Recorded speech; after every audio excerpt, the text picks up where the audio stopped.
The evening arrives, softly and unseen, much like a wise storyteller who awaits a perfect silence before beginning their tale. The light of day slowly fades, and the colors around you grow deeper, softer. Everything seems to slow its pace, drifting into a state of tranquility and repose. This is a special time, a time when the worries of the day recede, and our thoughts, now free from the hustle, begin to flow smoothly and unhurriedly like a wide, serene river. It is in such moments that we are best suited for journeys that require no movement, for voyages deep inside ourselves into the inner world of ideas and of feelings. Our story for tonight is an invitation to just such a voyage. It is meant to be a quiet accompaniment on your path to rest, gently lulling your consciousness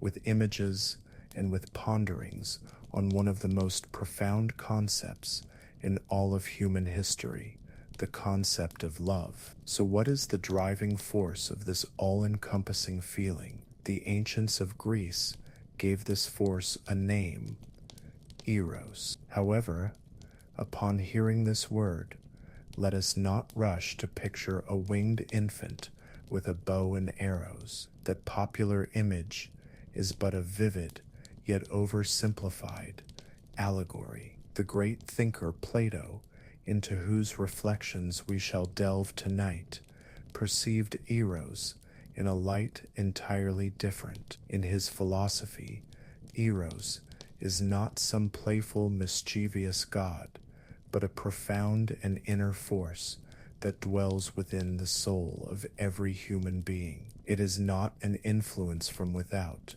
but an internal and unquenchable yearning. It is a quiet, yet persistent voice calling to us, guiding us towards something higher and more perfect. Eros, according to Plato, is the very engine of our development, the timeless, endless energy of the quest. It is a yearning for beauty in all its manifestations, a thirst for the truth, a pull toward all that is good. It is the very same power that compels a tiny seed to break through the earth toward the light, and that which compels the human soul to seek out harmony in the world and within itself. This power is born from a deep-seated feeling of our own incompletion, from the awareness that to be absolutely whole, we are missing something. And this feeling is not a weakness, but our greatest gift, for it is what inspires us to learn, to create, to grow, and to seek. Plato's Eros is our own inner compass, the needle of which points ever and always toward the beautiful. It is an unseen guide that illuminates our way through the world of ideas and of feelings. It does not offer ready-made solutions, but it helps us to form the right questions. It does not promise that our path will be easy, but it hints that the journey itself is the true reward. And so our story tonight is a journey along the steps of this philosophical Eros. It will be a slow contemplative ascent, where every single step holds its own meaning, and each new step reveals a wider horizon. We will begin with what is simplest and closest to us all, with the admiration of outward physical beauty, and then, step by gentle step, we shall rise higher to the beauty of the soul, to the harmony found in laws and in knowledge, and all the way to the dazzling light of the idea of beauty itself. This telling requires no analysis, no strain of mind. Let the words simply sound like a quiet and gentle melody, and allow the images to arise freely within your consciousness, leading you onward into a world of ancient contemplation. Let this story become that very stream which softly calms and soothes and gently lulls. The beginning of our philosophical journey lies in the simplest and most immediate of our experiences. Our point of departure is a moment familiar to so many, The instant we first become consciously captivated by the beauty of a physical form, recall or perhaps imagine this feeling. It arrives unexpectedly, like a ray of sunlight that suddenly breaks through the clouds. You see a person, and something deep inside of you grows still, responding to the sight with a quiet, barely audible melody. This is not necessarily a surging passion or a deep emotional bond. No, this is something far more subtle. It is a moment of pure, unclouded contemplation, a moment when you suddenly perceive harmony embodied in a living form. It might be the harmony of lines in the curve of a neck or a shoulder. It could be the symmetry of facial features, where every detail seems to rest in its one and only possible place, creating a perfect and whole ensemble. It could be a particular color of the eyes, one that reminds you of the depths of a summer sky or the clarity of seawater. Or perhaps it is not a static beauty, but a beauty found in motion, a light and easy gait, a graceful gesture of a hand that seems to paint invisible patterns upon the air. In that moment, the world around you seems to vanish for one brief instant. All that remains is this image, this person who has become for you a living embodiment of beauty. And your gaze, your very consciousness, reaches out for them, like a plant toward the light, seeking to absorb this perfection, to be filled with it. It is here that our quiet guide, Eros, begins to awaken. This is his very first lesson. He is teaching the soul to recognize beauty. It is as if he says, look, pause, and simply look. Here it is, beauty. It exists. It is real. You can see it. For a soul that lives within a material world, the body is the first and most accessible book in which it may read the very first letters in the language of the beautiful. This captivation is not merely a physiological reaction. Plato saw within it something significantly deeper. He believed that the soul, when gazing upon a perfect body, seems to remember something long since forgotten. It is an echo of that ideal divine beauty it once contemplated in the world of ideas, long before its birth into this world. This is why the feeling is so often accompanied, not only by desire, but also by a strange and sweet sorrow, a nostalgia for something lost, for a perfection to which we long to return. The beautiful body becomes a mirror for the soul. Looking into it, the soul sees not just skin, bones, and muscles. It sees a reflection of a higher order, a glimmer of an ideal world. And this is precisely why this first captivation is so very important. It is the initial push, the spark that ignites the great fire of a profound yearning. Without this first step, without this first love for a beauty that can be seen and felt, it would be impossible to ever begin the journey toward a beauty that is unseen and spiritual. But our wise guide, Eros, does not allow us to linger on this first step forever. He gently yet persistently suggests that this beauty we so admire is both transient and fragile. It is like a flower in a garden. Today it stuns us with its perfection, but tomorrow its petals will begin to wilt. The body, no matter how beautiful, is subject to the laws of time. It changes, it ages, and in the end it fades away. And the soul which yearns for the eternal cannot find its final peace in a love for that which is temporary. If you bind your yearning for beauty to one single body, then with the passage of time, this will inevitably lead to suffering, to a sense of loss. Eros, as the very embodiment of the yearning for eternal good and for immortality, cannot be satisfied by that which is mortal.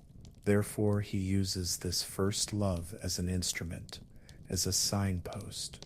The beautiful body is not the final destination of the journey. It is merely a sign on the road, pointing you in the right direction. It is an invitation to look deeper. It is the question that Eros quietly poses to the soul. If this single form is so very beautiful, then what must the source be from which all this beauty flows? If this one separate ray of light is so dazzling, then what must the sun itself be like?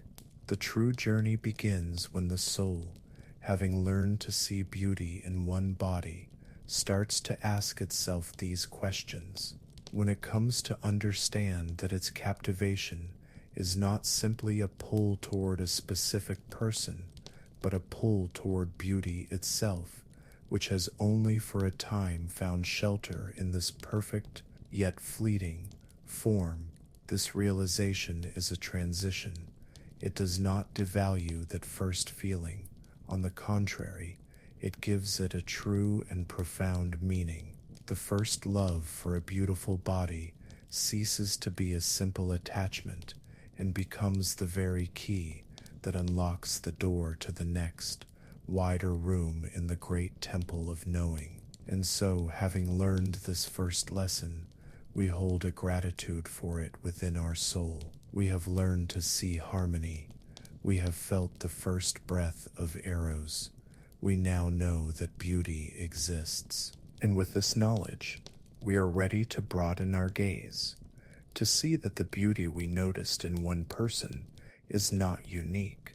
It is but a single note in the grand symphony of the universe, and our path now leads us onward to learn to hear the entire melody.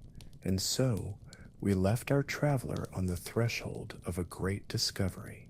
Having learned to see beauty in a single body, he now stands before the question that Eros quietly poses to him.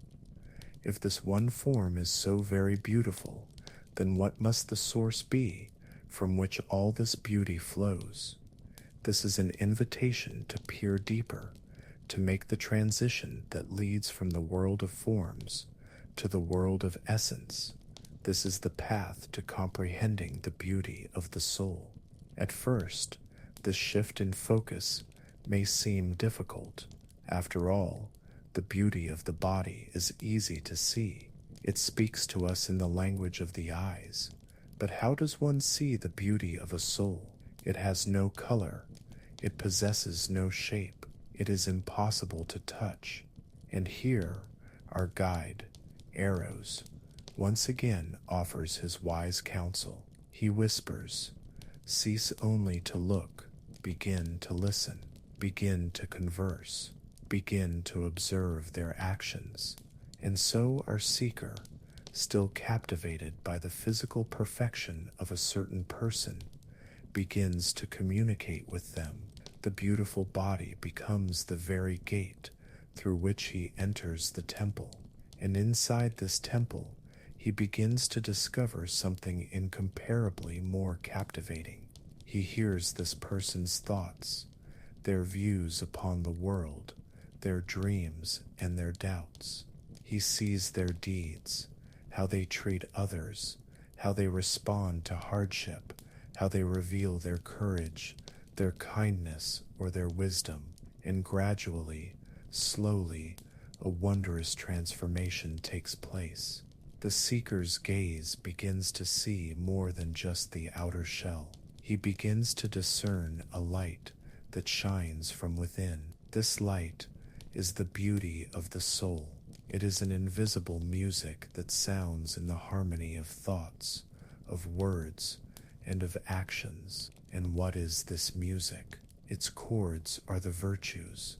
It is the quiet resolve of courage, which does not boast, but stands its ground with firmness.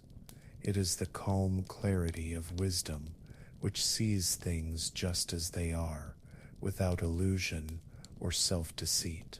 It is the warmth of kindness, which reveals itself in selfless help offered to another. It is the justice that strives for balance and for truth for all. Each of these qualities is a pure and perfect note, and when they combine within a single soul, they create a grand and harmonious symphony. And our traveler, upon hearing this music, suddenly understands how much more beautiful it is than any physical perfection. And why? Because this beauty is far more lasting. The flower of the body, as we have said, withers with time. The most perfect of features change under the power of the years. But the garden of the soul, if it is tended, can only blossom more fully with the passing of years. Wisdom grows deeper, kindness becomes more conscious, courage becomes more tempered. The beauty of the soul does not fear time. It transforms time into its ally. What is more, this beauty is more true. The body is but a temporary home, a transient garment for the soul. The soul itself, its character, its aspirations, this is the true essence of a person. To love the beauty of the soul means to love the person in their deepest reality, and not merely their outer image. At this stage, a fundamental shift in values occurs. The traveler begins to seek the company of people who possess beautiful souls, regardless of their outward appearance. He might meet someone with a plain face and an ordinary body, but upon hearing their wise conversations and seeing their noble deeds, he will suddenly perceive this person as incredibly beautiful. The inner light of their soul seems to transform, to illuminate their appearance in his eyes. And conversely, a person of ideal physical beauty, but with an empty, unkind, or primitive soul, will begin to seem ugly to him. His gaze has learned to see the disharmony, the false notes in their inner music. Love at this stage ceases to be a passive contemplation. It becomes active and creative. Enamored with a beautiful soul, our seeker strives to become better himself. He wants to be worthy of the company of such a person. The beauty of his beloved soul inspires him to reflection, to creativity, to his own good deeds. Plato called this birthing in beauty. When two beautiful souls meet, their union gives birth not to physical children, but to spiritual children, beautiful ideas, noble projects, a profound mutual understanding. Their love becomes a shared journey toward truth and perfection. This is the third central stage on the path of Eros. It is the great transition from the visible to the invisible, from the material to the spiritual. The soul has learned to value that which truly matters. It has found a beauty that is not subject to decay. It is understood that true love is a union of souls who yearn for the good. But even here, our tireless guide, Eros, does not stop. He is pleased with his student's progress, but his goal lies higher still.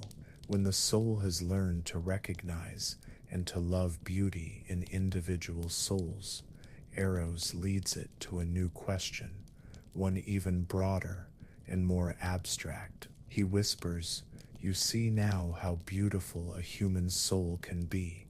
You have learned to cherish its inner music. But now reflect, from where does this beauty come?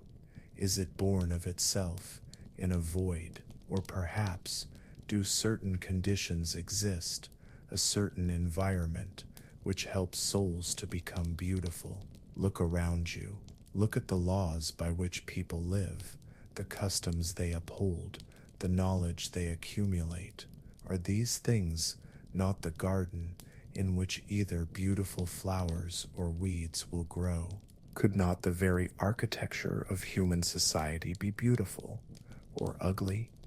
With this question, Eros prepares us for the next stage. He calls on us to lift our gaze from the individual soul to that which shapes thousands of souls. He invites us to see the beauty in the harmony of a just society, in the wisdom of laws, and in the majesty of human knowledge. And that will be our next step upon the path to the very idea of beauty. The wonder of outward harmony, though it brings the soul a sense of peace and a broadened view, leaves behind it a subtle question, like a quiet echo in a vast hall. The soul, having learned to see beauty as it is poured into many different physical forms, begins to yearn for a greater depth. The gaze, as it glides across a perfect surface, instinctively searches for what might be hidden just beyond it. For even the most beautiful book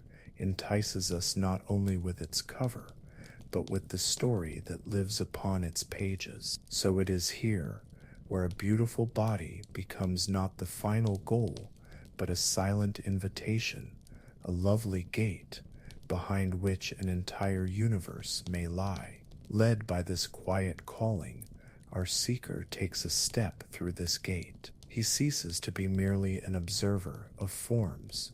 He becomes a listener. He begins a conversation with the person whose appearance once so captivated him, and gradually, word by word, a true miracle unfolds. The outer features seem to recede into the background, becoming transparent, and through them something entirely different begins to emerge, the light of the person's inner world. He hears their thoughts, touches upon their feelings, sees the logic of their reasoning. He observes their actions, the way they build relationships with others, how they respond to the challenges of fate. And in this communion, he discovers an entirely new dimension of beauty, a beauty that has no contours and no color, but which possesses rhythm, melody, and harmony. This is the beauty of the soul. It reveals itself in the nobility of a character, in the sharpness of a mind, in the warmth of a heart. It sounds in every wise word, in every just deed, in every expression of compassion or of courage. This is an unseen music, and it can only be heard by one who has learned to listen, not with the ears, but with the heart. The components of this music are the timeless values that give human life its meaning. It is the courage that is not an absence of fear, but the ability to act rightly in spite of it. It is the wisdom that is not a mere sum of knowledge, but a deep understanding of the connections between all things. It is the kindness that is not a weakness, but a strength capable of creating and of healing. When all these qualities combine within a single soul, they create a perfect symphony, one that captivates far more powerfully than any physical attraction. Our traveler, hearing this symphony for the very first time, experiences a profound epiphany. He understands how much this unseen beauty is higher and more precious than the visible. Firstly, it is lasting. Time, which is the relentless enemy of bodily beauty, becomes an ally to the beauty of the spirit. The features of the face change with the years, but wisdom only deepens. Character is only tempered, and the inner light can come to shine even more brightly. Secondly, this beauty is more real, more true. The body is only a temporary dwelling. The true essence of a person, their very I, lives within their soul, in their consciousness. To love the beauty of the soul means to love the person themselves in their deepest reality, and not just their transient, physical shell. It means to see their true immortal essence. At this stage, a cardinal change occurs within the seeker. His system of values is turned upside down. He begins to seek the companionship of people with beautiful souls, and their outward appearance loses its primary importance for him. He can be truly captivated by a person whom others might consider plain, because he sees their inner radiance, which makes them incredibly attractive in his eyes. And conversely, a person with a perfect appearance, but with an impoverished or unkind soul, begins to seem repulsive to him. His inner hearing now clearly distinguishes falseness and disharmony. Here, love is transformed into a mighty creative force. Enamored with a beautiful soul, he himself strives for perfection, to be worthy of such companionship. The beautiful thoughts and noble deeds of the other person inspire him, awakening all that is best within him. Their union becomes a shared ascent, where they help one another to grow. This is what Plato called birthing in beauty, when two souls together give birth, not to physical offspring, but to spiritual children, magnificent ideas, good deeds, and profound wisdom. Having reached this step, the soul finds a deep and lasting peace. It has understood what true harmony is, and has learned to find it not in the fickle play of light upon a surface, but in the unwavering light of essence itself. It now drinks from a spring that never runs dry. In the silence of this new deep contemplation, the next thought is born in our traveler's consciousness. It arrives naturally and unhurriedly. He thinks of these beautiful souls he has learned to value so much, and he realizes they do not arise from a void. They are like rare, wondrous plants.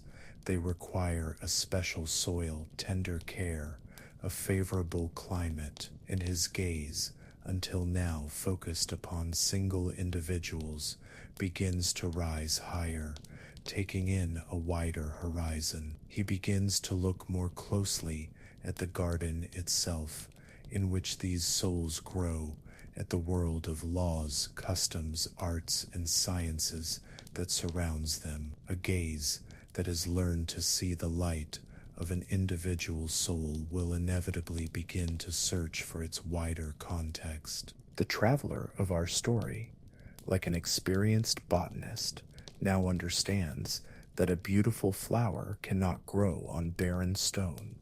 It needs fertile soil, a favorable climate, and tender care. In the same way, beautiful souls are not born in a vacuum.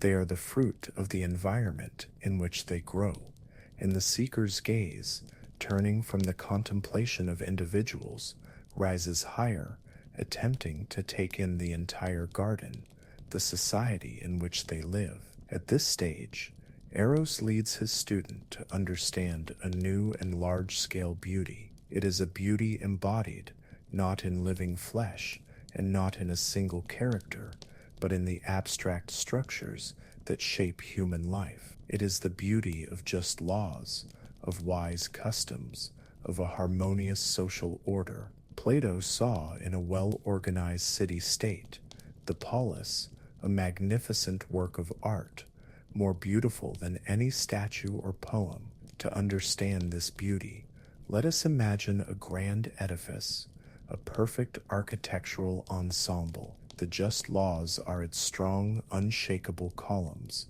which support the entire structure, ensuring stability and order. They create a feeling of safety and predictability, allowing every inhabitant of this home to feel protected. The wise customs and traditions are the cozy, harmoniously arranged rooms that encourage noble behavior, mutual respect, and cooperation. The system of education is the set of high windows that fill the entire space with the light of knowledge and of truth. In such a city temple, every detail has its own purpose. Every element serves the common harmony. The citizens in such a society are not merely a crowd of individuals pursuing their own goals. They are part of a single organism, where the well-being of each depends upon the well-being of all. This is the beauty of order, the beauty of an intelligent structure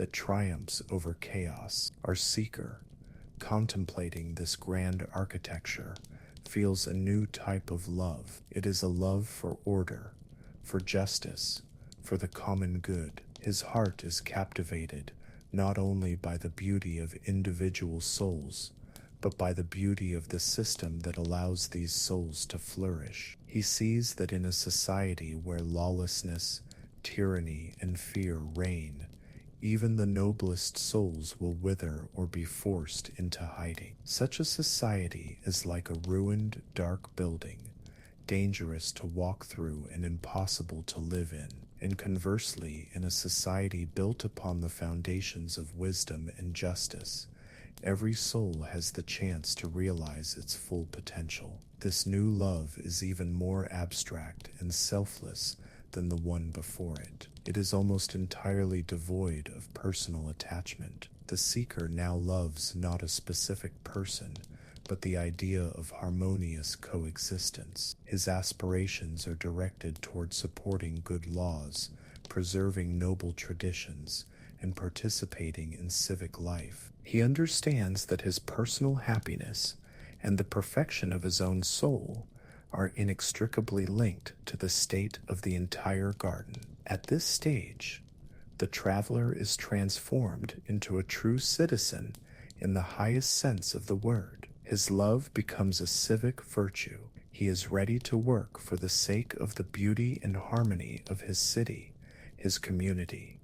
His feelings find an outlet in productive activity aimed at the good of all. This is another, higher level of bursting in beauty, the birth, not just of ideas and dialogue, but the birth of real improvements in the life of the society. He sees beauty in the coordinated work of state institutions, in the sound decisions of a court, in the respect citizens show to one another. The love for a just order gives the soul a feeling of stability and of belonging to something great and lasting. If the beauty of the body is fleeting, and the beauty of an individual soul, though durable, is still limited to one person, then the beauty of a perfect social order is something far more vast and steadfast. It can exist for centuries, shaping the destinies of thousands and of millions of people. The soul that has reached this step has found for its yearning a grand and worthy object. It now drinks from a river that nourishes an entire city. Its gaze takes in the wide panoramas of human community, and in them it finds the very same harmony it once saw in the features of a single face. Only now this harmony sounds like a powerful choir of 1,000 voices, singing in unison. And yet, the love for the perfect forms of social life, for this magnificent architecture, inevitably awakens in the inquisitive mind a further question. What is it that supports this entire structure? What mind designed it? What knowledge, like an architect's blueprints, lies at its foundation? For just laws do not arise by chance. They are the result of deep reflections on the nature of justice. An effective system of education is based on an understanding of what is true and what is false, and the seeker's gaze begins to turn from the magnificent creations themselves to the process of creation, from the harmonious society to the world of pure knowledge and ideas that makes it all possible. The question that was born in the traveler's soul gives him no rest. His wonder for the perfect social order, for this grand architecture of harmony, leads him onward into the very offices of the architects, into the quiet world where the blueprints are born. He understands that just laws and wise customs do not arise from nothing. They are the result of deep reflection, of precise calculations, and of a clear understanding of the nature of things. And his love, which has come such a long way, now turns to the source of all order, to knowledge itself. Thus begins a new stage of the journey, an immersion into a world devoid of all material form, a world of pure ideas. Eros, our tireless guide, leads the soul to contemplate the beauty of the sciences, and the first among them, the purest and most perfect, is the beauty of mathematics and geometry. This is a world where there is nothing random, nothing transient. Here, an eternal, unshakable order reigns. The soul, accustomed to the ever-shifting physical world, finds in this realm of numbers and figures an incredible sense of peace. The beauty of a mathematical truth is like the beauty of a perfect crystal. It is flawless, transparent, and symmetrical. The reality that 2 plus 2 equals 4 is absolute and unchanging. It was true before the stars were created and will remain true long after they have faded. To contemplate the elegance of a geometric proof, where from a few simple axioms, step by step, a complex and non-obvious truth is derived, brings a deep intellectual delight. It is like watching the work of a perfect master, creating a flawless pattern. In this world, there is no place for opinions, passions, or errors. There is only the pure, cold, and yet dazzling beauty of logical connections. Next, the seeker's gaze turns to the heavens, to the beauty of astronomy. For Plato, this was not merely the science of observing stars, it was the science of the divine harmony of the cosmos. To look at the night sky with the eyes of a philosopher is to see not a chaotic twinkling of lights, but a majestic dance of celestial bodies, moving according to perfect mathematical laws. This is the music of the spheres, which cannot be heard with the ears, but can be grasped by the mind. In this giant clockwork mechanism of the universe, the soul sees the embodiment of the highest reason and order, one that surpasses even the order of human society. From the contemplation of the outer cosmos, the soul moves to the exploration of the inner cosmos, to the beauty of philosophy itself, the art of dialectics. This is the love of wisdom in its purest form. If mathematics gives us the tools for understanding order, then philosophy teaches us how to properly use reason itself. The beauty of a philosophical dialogue lies in the shared, honest search for truth. It is a process of purifying thought from false notions, from contradictions, from the fog of ignorance. Every well-posed question, every argument that reveals a weakness in a position, every new definition that brings one closer to the essence of a thing, all of this brings an immense aesthetic pleasure. Our traveler now finds joy in the very process of thinking. Each science for him is like a great flowing river, carrying its waters to the ocean of understanding. The river of mathematics is clear and swift, its banks made of crystals of logic. The river of ethics is deep and calm as it reflects on the nature of good and evil. The river of physics is powerful and mysterious as it attempts to grasp the laws of the material world. The seeker journeys upon these rivers, and each one reveals to him new landscapes of beauty. Love at this stage becomes almost completely immaterial. It no longer requires a specific person or even a specific society to feel its wonder. Its object becomes truth itself, the very harmony of thought. This grants the soul an incredible freedom. Its happiness no longer depends on external circumstances.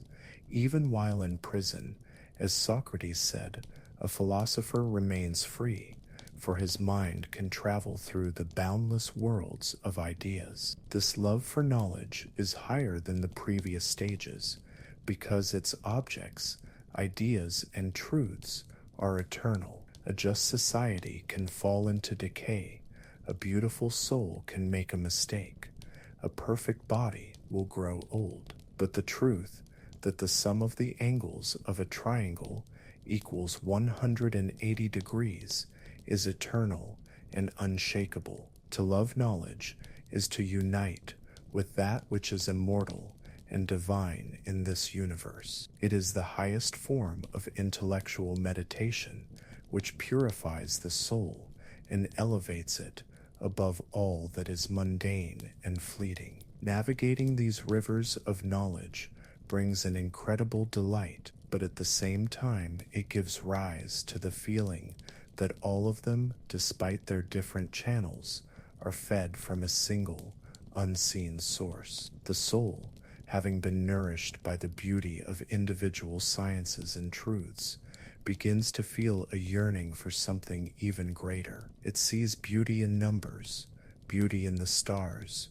beauty in virtues, beauty in laws. It understands that all these different kinds of beauty are merely manifestations, merely glimmers of something that is one. It stands now on the shore where all these rivers of knowledge merge, and it gazes into the infinite expanse before it. It is a space where there are no longer separate sciences, but only a single, all-encompassing truth, a single, dazzling light. It is the boundless ocean of beauty itself. Standing on this shore of the mind, where all the rivers of knowledge converge, the traveler feels his very gaze and his very breath begin to change. Before, he could distinguish the separate currents, each with its own speed and character. Here, the swift, crystalline river of mathematics. There, the deep, unhurried river of ethics.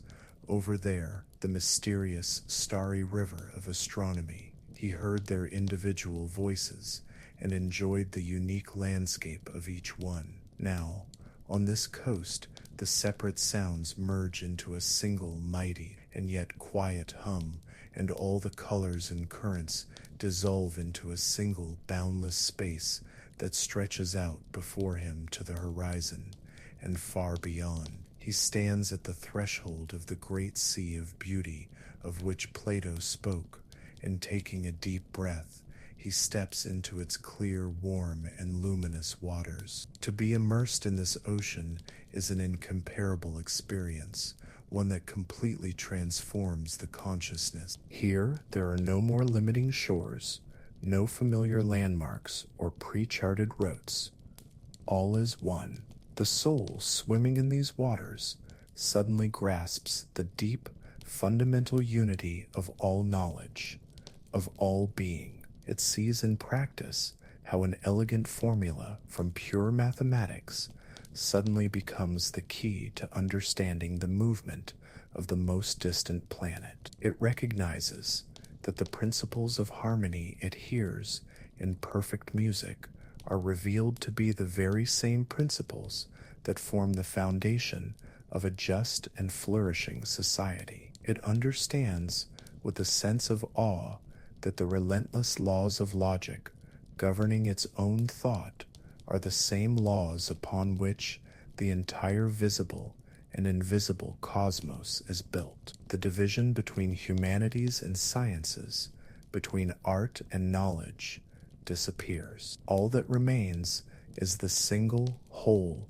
and magnificent fabric of truth, where every thread is inextricably woven with all the others. This ocean has an infinite depth, yet its depth is not frightening. It is not the dark, cold abyss of the unknown, but a light-filled, living profundity that promises an eternal journey. The deeper the soul immerses itself, the more wondrous things it discovers, and each discovery only points toward new, even more captivating horizons. This feeling of a complete absence of limits bestows an incredible joy. The soul understands that its yearning for knowledge will never be exhausted, that for it there will always exist a new beauty, a new truth to contemplate. This is the absolute antidote to boredom, to despair, and to the feeling of meaninglessness. Every breath taken in this ocean is a sip of infinity. Furthermore, this is a world of absolute transparency. The waters of this ocean are pure truth, and in them there is no murkiness, no shadow, no distortion. This is the world that lies beyond the cave of shadows that Plato described. The soul which for a lifetime had gazed upon flickering, indistinct reflections on a wall has finally emerged into the full light of the sun. It sees things as they truly are, in their authentic, unchanging, ideal essence. This brings an incredible feeling of freedom and of relief. The mind, which once wandered in a labyrinth of conflicting opinions, subjective impressions, and social conventions, now swims in a boundless space of crystalline clarity, where everything is logical, everything is interconnected, and everything has meaning. At this stage, the love of our seeker, his Eros, reaches its maximum breadth and creative power. He no longer loves just one thing. He loves knowledge as such, beauty as such, in all its countless manifestations. His love becomes a state of constant dwelling in beauty, and this state is extraordinarily fruitful. The soul, contemplating this great sea, begins to create on its own. From its depths, like an inexhaustible spring, fountains of beautiful and majestic thoughts begin to rise. The mind, saturated with truth to its very brim, becomes incredibly creative. Each new idea instantly connects with dozens of others, forming complex, elegant archipelagos of reasoning. The traveler ceases to be merely a student. He becomes a poet and an artist in the world of ideas. He is no longer just swimming in the ocean. He himself becomes its wave. His language becomes precise and inspired, for he finds the ideal words to express ideal thoughts. This is the highest form of happiness available to a human being in the world of knowledge. It is the joy of pure thought, the joy of creativity, the joy of uniting with universal truth. The soul at this stage is completely self-sufficient. The entire universe of beauty is now contained within it. The egoistic strivings that were once so strong, the desire for fame, for recognition, for possession, here finally disappear, seeming like childish games in comparison to the magnificence of what has been revealed. The soul understands its oneness with the entire thinking cosmos and feels a deep peace, trust, and reverence before the majesty of reality. And yet, strangely enough, even this summit, this boundless delight, is not the final stop. It is the last and most important preparation. The soul, having swum for a long time in these waters, having given birth to countless beautiful ideas, has become incredibly strong, its spiritual vision sharp and penetrating. It has been tempered in the pure light of truth and is now ready to see something that lies even beyond this ocean. And at some point, amidst this endless swimming, the soul notices something new. It is not a sudden discovery, but a gradual realization. It understands that all the beauty of this ocean, all of its truth and light, is a reflected light. It is not born in the water itself, but pours forth from somewhere outside, from a single dazzling source. It understands that the ocean of knowledge, however majestic it may be, is but a gigantic mirror, reflecting something grander still. And then all the yearning of the soul, which has traveled such a long and wondrous path, gathers itself into one final, most powerful impulse. It yearns to see not the reflection itself, but that which is being reflected, to see not the illuminated space, but the very source of the light, to see not the sea of beauty, but the idea of beauty itself, the final impulse of the soul, gathering within itself all the energy of the long journey, is the purest and the strongest. Everything that came before, the wonder for bodies, the contemplation of souls, the love for laws, and the delight in the sciences, was only training, a gradual preparation of the sight for this single final moment. The mind, which had been swimming in the boundless ocean of knowledge, now, like a powerful bird, soars above its surface. It no longer looks down at the water, at the reflection. It flies toward the sun itself, whose light it had, until now, only seen in its mirrored form. Its entire essence is transformed into a single, focused yearning to see the source. And then it happens. It cannot be called an event that occurs in time, for it is an exit from time itself. It cannot be described as an image that appears before the eyes, for it is a kind of seeing that requires no eyes. It is a moment of absolute, direct, and unmediated comprehension. The soul meets, face to face, the very idea of beauty. To try and describe it with words would be like trying to scoop up the ocean with the palm of your hand. Language, born in a world of shadows and of copies, is powerless before the face of the original. This is why Plato most often spoke of it through negation, by describing all the things that it is not. It is not the beauty of a particular face or body, for any body is merely matter. It is not the beauty of a golden ornament, for the gold itself is not beautiful, only the way in which it is formed. It is not the beauty of a magnificent speech, for words are only sounds. It is not the beauty of a scientific theory, for a theory is only a construct of the mind. The idea of beauty is not something that can be found in space or in time. It has no form, it has no color, it has no size. It is one, eternal, and unchanging. It is not born and does not die. It does not increase and does not diminish. It is not beautiful in one respect and unattractive in another, or beautiful today and not beautiful tomorrow. It simply is, absolutely, purely, and perfectly beautiful in and of itself. This is the very sun from Plato's myth of the cave.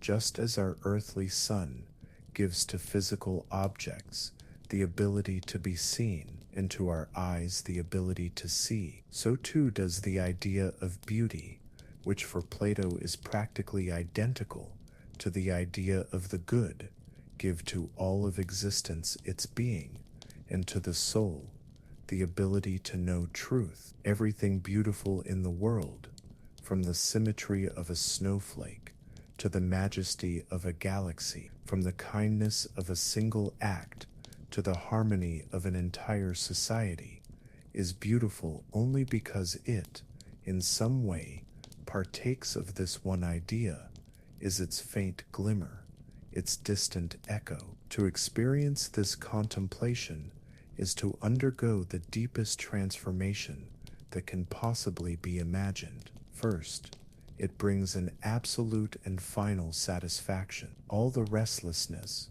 all the yearning, all the eternal discontent that had moved the soul from the very beginning, all of this Eros suddenly falls silent. It does not disappear, but finds its complete and ultimate fulfillment. The hunger has been sated, the thirst has been quenched, the soul has reached its true homeland, its final destination.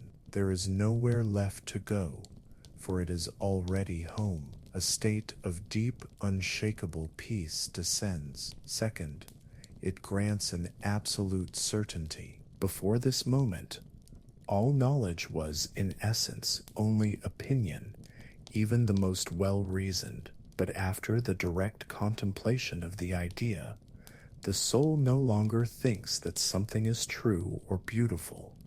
It knows, it has seen the original source, the standard, the measure of all things. Its knowledge becomes as unshakable as a rock. All philosophical questions find their final answer not in words, but in the dazzling clarity of this vision. Third, it completely changes one's relationship to the earthly world. Returning from this contemplation, the person looks upon the world with new eyes. They still see beauty in people, in nature, in art, but now they understand its true status. They see all these things as precious, yet still copies, as beautiful, but fleeting reflections of the eternal original, and their love for them changes as well. It becomes calmer, wiser, more free from painful attachment and the fear of loss. For how can you fear losing a reflection in the water when you have seen the sun itself? This love becomes a pure gratitude that eternal beauty allows itself to be seen at all in these temporary forms. Finally, in Plato's words, only the person who has seen the idea of the good and beauty can become truly virtuous. Other people may behave well, guided by habit, by law, or by public opinion, but only the philosopher who has reached this summit acts from a place of direct knowledge. They know what the good is, and so they do good things not for the sake of reward or from fear of punishment, but because it is the only rational and natural way to behave for one who has seen the truth. Here, in this dazzling yet gentle light, our journey comes to an end, not because there is nowhere left to go, but because there is no longer any need for movement. The soul has found what it was unconsciously seeking from the very beginning. From the first captivated glance at a beautiful face, Eros, the eternal traveler, has brought it home, and now it can simply be, simply contemplate, simply love eternally. It has become a part of the very beauty it always yearned for, dissolved within its light, having found its ultimate peace and the highest meaning of its existence. After the dazzling light of revelation ceases to be all-consuming and transforms into a steady, serene, and eternal radiance, the soul begins not merely to feel, but to understand. Like a person who has returned from an incredible journey, it slowly examines the treasures it has brought back, not objects, but truths. It begins to comprehend the very nature of what was revealed to it. The emotional wonder of contemplation gives way to a deep, calm, and clear understanding. The question, "What was that?" is replaced by the answer, "This is what it is." And this answer unfolds before the inner eye, like a scroll upon which the fundamental laws of being are written. The first thing the soul comprehends is that the idea of beauty is the primary source and cause. It is not simply the most beautiful object among others. It is the very condition for the existence of beauty as such. It is not just the brightest star in the sky, but the very law of gravitation and the very fire that allows stars to exist and to shine at all. Everything beautiful that we have ever encountered in the world, the harmony of a body, the nobility of a soul, the justice of a law, the elegance of a scientific theory, is not beautiful in and of itself. It is so only because it in some way imitates, reflects, or borrows a particle of the perfection of this one supreme idea. It is like the original blueprint of a brilliant architect, from which 1,000 buildings are then raised. Each building may be lovely in its own way, but their beauty derives from the perfection of the initial design. Without that design, they would be but a chaotic heap of stones. In the same way, the world without the idea of beauty would be but a chaos of matter and events. The second thing that becomes evident is its absolute unity and uniqueness. In the world, we see a countless number of beautiful things, but the idea of beauty is one. It is singular, just as the sun is singular, though it is reflected in millions of dewdrops. Each droplet shines with its own small light, but the source of that light is one. This understanding explains the wondrous ability of our minds to recognize something in common, some beauty in phenomena as different as a sunset, a mathematical formula, and an act of mercy. We are not recognizing different kinds of beauty, but different manifestations, different dialects of a single universal language. Everything beautiful in the universe is connected by an invisible thread of kinship, for it all comes from one source and yearns to return to it. This unity brings the soul a profound sense of the world's wholeness. The universe ceases to be fragmented and disparate.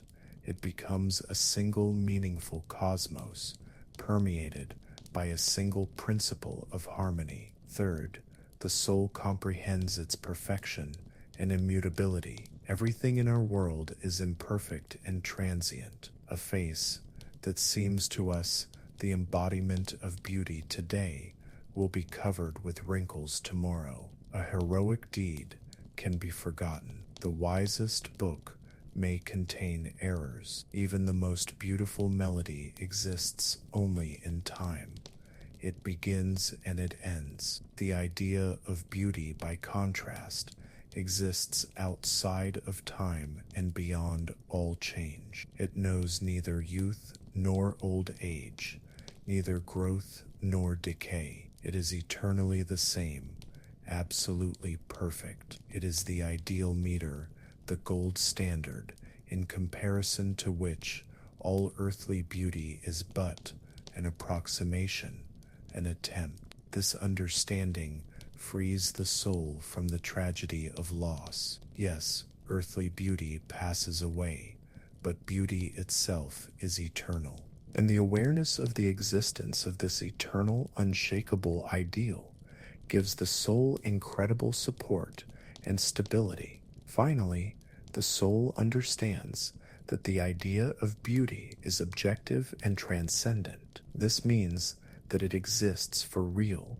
independent of any consciousness that perceives it. Beauty is not merely a subjective feeling, not a matter of taste, not a cultural convention. It is a fundamental property of reality itself. Just as the North Star exists in the sky regardless of whether sailors are looking at it, so too does the idea of beauty exist as an eternal landmark for the soul. It was not created by humans and cannot be destroyed by them. It is an objective truth which the mind can either approach or turn away from, but which it cannot change. This knowledge puts an end to all doubt and relativism. There exists a real objective beauty. There exists a real objective good, and the goal of life is to align one's existence with this highest principle. And in this deep, serene understanding, the soul finds its final refuge. Its journey is complete. Its questions have been answered. It lives in a world where beauty is not a pleasant accident, but a fundamental law of the universe, where every beautiful thing is a letter sent from eternity, a reminder of our true home. As it falls asleep, it no longer fears the darkness or the chaos, for it knows that even in the deepest sleep, even in the silence of non-being, it is surrounded by the invisible, yet unshakable, eternal, and perfect light of truth. He reaches the summit and grasps the nature of the eternal light.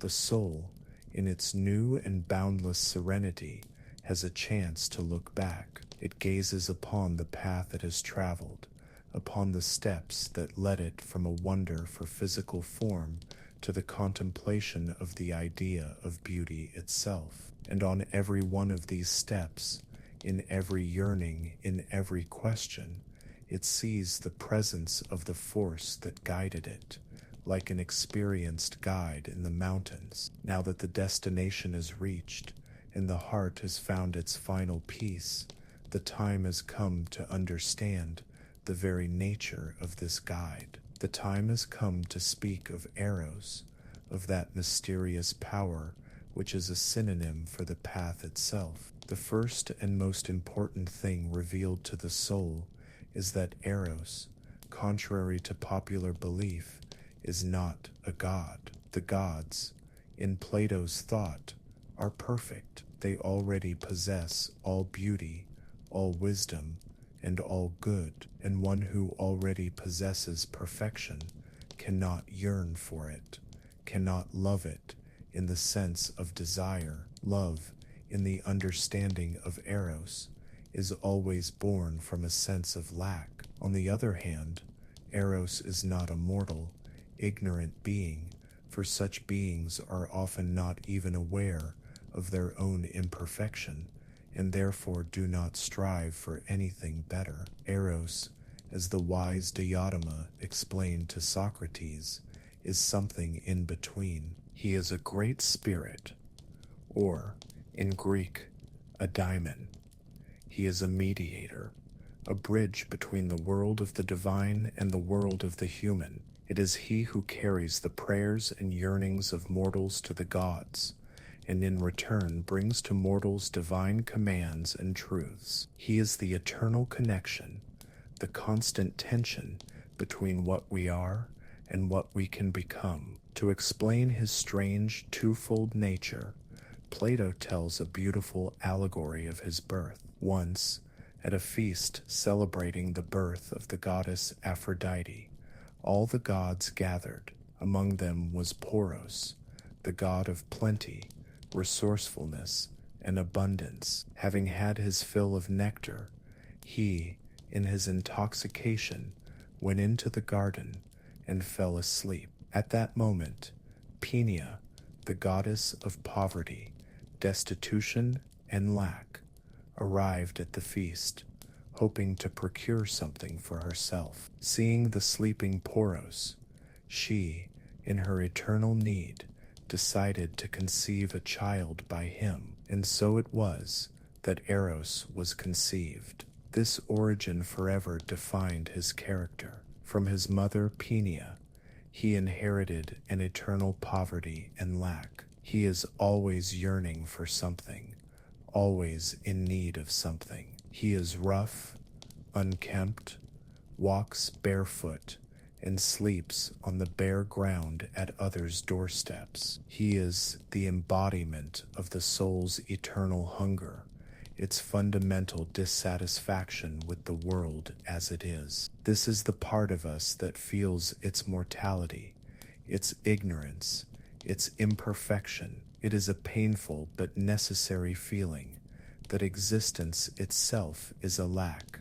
a yearning for something we do not have. But from his father, Poros, Eros inherited entirely different traits. He is brave, resourceful, resolute, and tireless. He is a skillful hunter, eternally hunting for all that is beautiful and good. He is always full of schemes and cunning ways to obtain what he desires. He does not just passively suffer from his poverty, he actively seeks ways to overcome it. This is the part of our soul that is the embodiment of reason, of will, of creative energy. It is our ability to overcome obstacles, to find solutions, to move forward in spite of everything.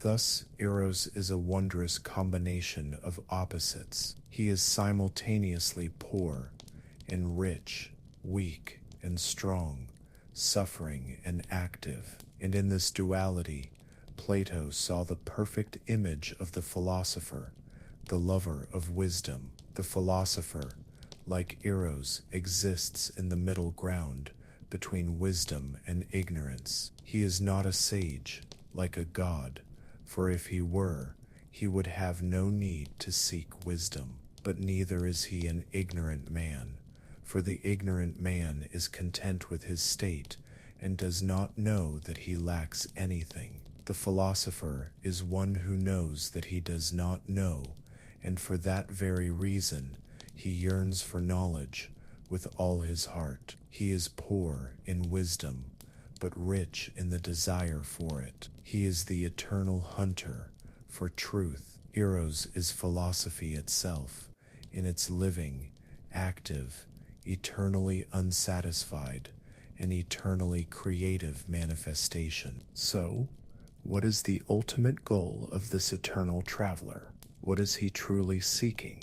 Diotima explains that he seeks not simply beauty, but to possess beauty and the good forever, and to possess something forever is the very yearning for immortality. This is the deepest need of a mortal being, to overcome its mortality. And since a person cannot become physically immortal, they seek immortality in other ways, through birthing in beauty. Those who are pregnant in body seek to leave behind children, continuing their lineage. But those who are pregnant in soul, poets, artists, lawmakers, philosophers, seek to give birth to something immortal in the world of the spirit, great works of art, just laws, wise ideas. They give birth to these in communion with other beautiful souls. Now, looking back from the summit of contemplation, the soul finally understands. Eros is not someone else. Eros is the name for the noblest,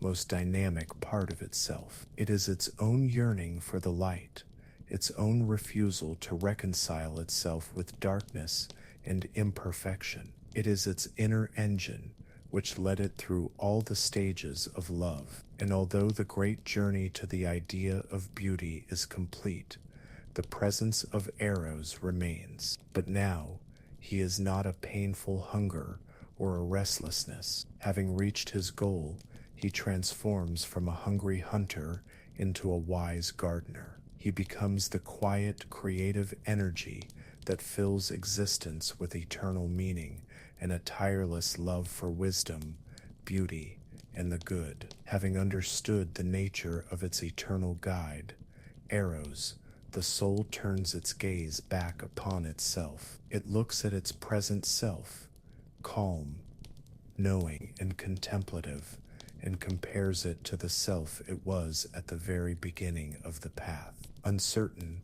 captivated only by a shadow, a slave to fleeting impressions. The difference between these two states is immense, and this difference, this wondrous metamorphosis, is the true fruit of love in its Platonic sense, its highest and most precious achievement. It is not merely a feeling, but a path of complete transformation. The first and most fundamental change lies in the transition from the desire to possess to the striving for self-perfection. Ordinary, earthly love often revolves around the idea of possession. It says, "I want this beauty to belong to me." This desire gives birth to jealousy, fear of loss, pain, and suffering. But love, guided by the philosophical Eros, speaks an entirely different language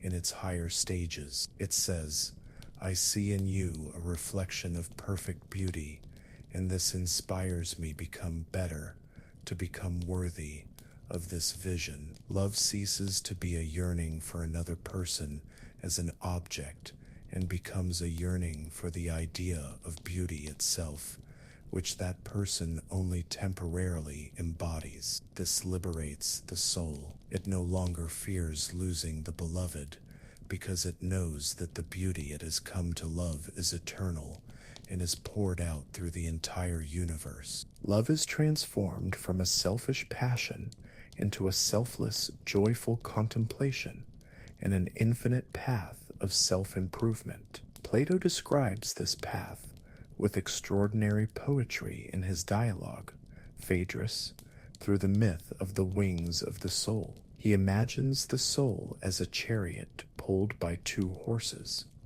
one noble and white, which strives upward toward the world of ideas, and the other unruly and black, which pulls downward toward earthly passions. The charioteer is our reason. Before its birth in a body, the soul flew in the celestial realm and contemplated the eternal truths. But upon falling to earth, it lost its wings. And so, when a person sees something beautiful on earth, especially a beautiful face, a memory of that true heavenly beauty is awakened. This memory, this jolt from Eros, causes the soul to stir, and at the root of its old lost wings, a new growth begins. It is similar to how teeth come in for children, a process accompanied by itching and discomfort. The soul feels turmoil, restlessness, desire. The entire journey up the ladder of Eros is in essence the process of patiently and carefully regrowing these wings. Each step, from the love of a body to the love of a soul, of laws, of sciences, nourishes these wings, making them stronger and sturdier, until at last they are able to lift the soul upward once more, toward its true homeland. Thus, love is not just a feeling, it is the aerodynamics of the spirit, a force that overcomes earthly gravity and returns us to a divine state. Along with its wings, the soul also finds the capacity for true creativity. We have already spoken of birthing in beauty, but now we can see it in its full perspective. The person who has traveled the entire path becomes a source of beauty in the world. Their creativity is no longer merely an attempt to express their personal feelings or impressions. Their creativity becomes a conscious embodiment of the harmony and truth they have contemplated. If they are a philosopher, they give birth to wise ideas and teachings that illuminate the path for others. If they are a statesman, they create just laws that make life in society better and more harmonious. If they are an artist, their works cease to be mere copies of copies, and instead become transparent windows through which others can glimpse a reflection of eternal beauty. The life of such a person itself becomes a work of art, harmonious, meaningful, and inspired. They no longer live chaotically, but build their existence according to the laws of beauty they have come to know. This path also bestows the highest form of freedom. First, it is freedom from the tyranny of one's own passions. The reason that has seen true beauty becomes the master in its own house, and is no longer a slave to the blind desires of the black horse. Second, it is freedom from the fear of death. The soul that is united with the eternal and unchanging idea understands its own partaking in eternity. The body may die, but what the soul has come to know and love is immortal, and therefore its own highest part is also immortal. Third, it is freedom from public opinion. The person who knows what is good no longer needs the praise of the crowd and does not fear its condemnation. Their actions are guided by an internal compass that points toward truth, not by the weather vane of external approval. Finally, Platonic love fundamentally changes the very vision of the world. For an ordinary person, the world often appears as a collection of disparate, often meaningless, events and objects. For the person who has traveled the path of Eros, the world is transformed into a single harmonious cosmos. Every beautiful thing, every good deed, every true thought ceases to be an accident. It becomes a sign, a symbol, a message that points to a transcendent source. Everyday life is transformed into a continuous act of contemplation, a walk in the woods, a conversation with a friend, the solving of a mathematical problem. All of these become forms of communion with eternal beauty. The world becomes filled with a deep, inexhaustible meaning. In this way, the path of Eros reveals itself to be the path to one's very self, to one's deepest, divine essence. Love, which began as a blind infatuation with the external, concludes as a conscious and free life in the light of truth. The soul that has regrown its wings is no longer a prisoner in an earthly cave, chained to a wall of shadows. It becomes a free inhabitant of two worlds, able to ascend to the peaks of pure thought and to return in order to bring the harmony of heaven to the affairs of the earth. And so, as the tale of the long journey comes to its end, the soul that has regrown its wings does not fly away forever into the dazzling celestial spheres, leaving the world behind. No, it returns.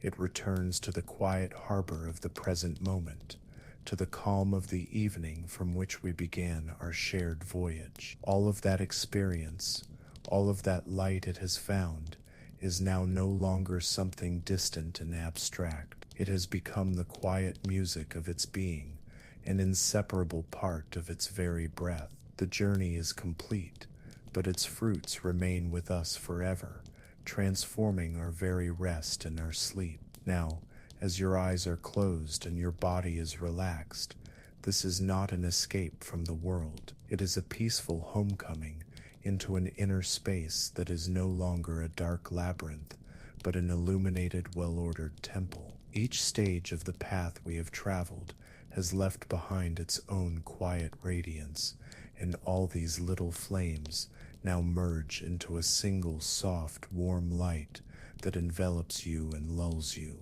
Let us recall the first step, the beauty of the body. Now, as you feel your own body at rest, you treat it with a new respect and gratitude. It is no longer a source of anxious passions or a prison for the spirit. It is a wondrous, though temporary, instrument that allowed you to begin this journey. You accept it with all its imperfections and its transience, as one accepts a beloved home, knowing that the true value is not in the walls, but in the fire that burns in the hearth. And you allow it to rest, sinking into a deep, healing calm.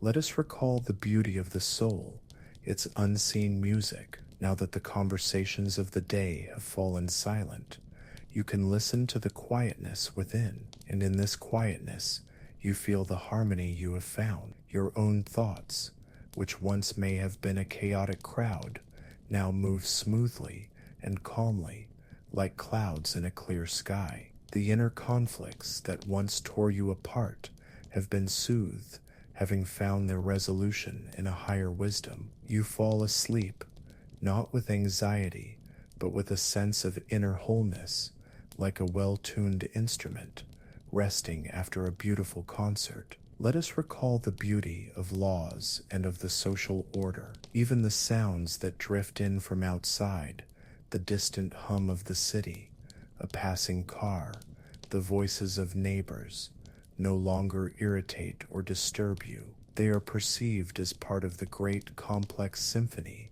of human life, as echoes of that same order whose beauty you have learned to see. You feel your connection to this great world, but at the same time your protection within the quiet cocoon of your own calm, knowing that your small space is part of a vast, meaningful architecture. Let us recall the boundless ocean of knowledge. This memory now brings not a yearning for an endless search, but a deep feeling of safety. Your consciousness, even as it falls asleep, knows that it is part of something immense, stable, and eternal. It knows that beneath the shifting surface of daily events lies a boundless ocean of truth. This knowledge is the surest anchor. It allows you to let go of control, to stop analyzing the day that is past and planning the day to come. You can drift peacefully in your sleep